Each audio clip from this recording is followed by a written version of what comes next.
โอเคสบายดีพี่น้องวันนี้เราจะเปิดมิวสิกให้ฟังว่าเป็นเพลงอย่างพี่น้องเราเพิ่งพี่น้องเราเพลงอย่างเราเพิ่งกลับจากในเมืองมา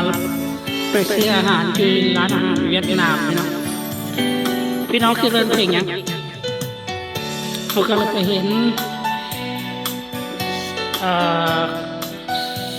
สาวสวยสองคนที่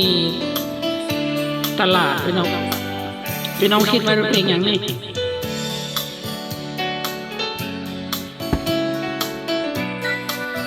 เดี๋ยวจะร้องให้ฟังพี่น้องเพลงอย่างพี่น้องเราเป็นสาวสวยสองคนเราจะร้องให้ฟังที่ตลาดสาวเวียดเขาเรียกแอมเดือดร้อนเดี๋ยวจะเล่าให้ฟังเพลงนี้ชื่อเพลงอะไร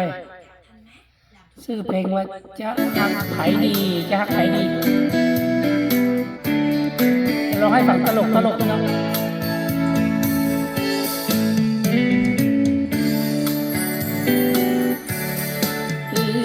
ก็งามน้องก็งามอยากหักใครดีนางงามงามแท้งามนี้เน่งามแท้ยามยิ้มก็หวานจับใจสองของแก้มเป็นบานเมื่อเดือนดอกไม้หน้าใครหน้าใสชมดมแก้มนั้นได้แต่คิดคำควรเปิดรำพันโอ้จอมควรจะแสงงามงามทั้งน้ำใจน้องก็งามงามเลยงามบ่มีพี่ได้แต่คิดน้องก็ตัดสินใจสองน้องเอ้ยสร้างงามคู่กันไปเอื้อยใหญ่ยังนางน้อยอยู่โสภาถูกใจนักเมื่อมีปัญหายากนักหนาเพราะสองคนนั้นงานเหมือนกัน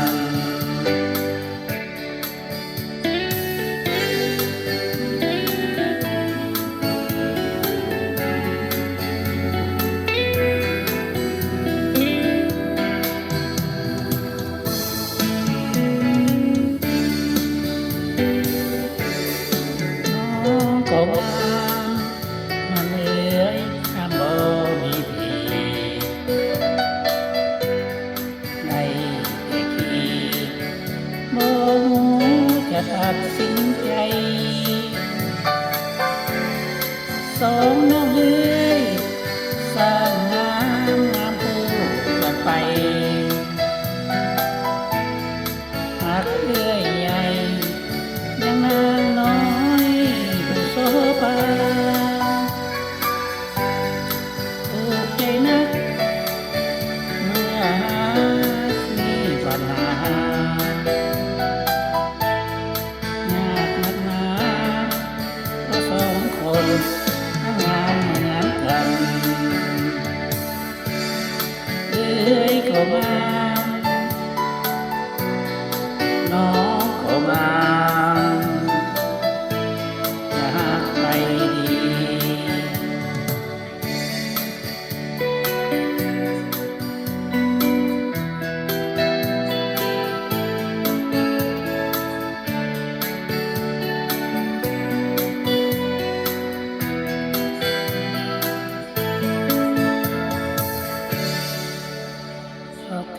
เป็นยังเขาจึงร้องเพลงนี้ได้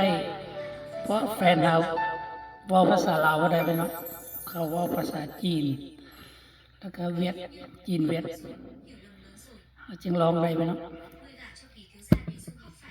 Ugh. Cold shower again. Not exactly